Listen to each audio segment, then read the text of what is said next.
അടുത്തത് button hole അല്ലെങ്കിൽ blanket stitch ആണ്.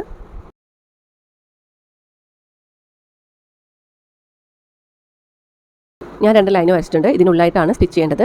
ലൈനിൻ്റെ മുകളിൽ നിന്നും സ്റ്റിച്ച് സ്റ്റാർട്ട് ചെയ്യാം. ഇതിൻ്റെ നേരെ താഴെ നിന്നും 1/4 ഇഞ്ച് വിട്ടിട്ടാണ് നീഡിൽ കുത്തി ഇറക്കുന്നത്. എന്നിട്ട് അതിന് നേരെ മുകളിലേക്ക് നീഡിൽ പൊക്കിയെടുത്തു. അതിനുശേഷം ഈ മുകളിലെ ത്രെഡ് ഇങ്ങനെ ഒന്ന് ചുറ്റി കൊടുക്കുന്നുണ്ട്. ഇനി ഇതേപോലെ തന്നെ ഓരോ സ്റ്റിച്ചും ചെയ്തെടുക്കാം.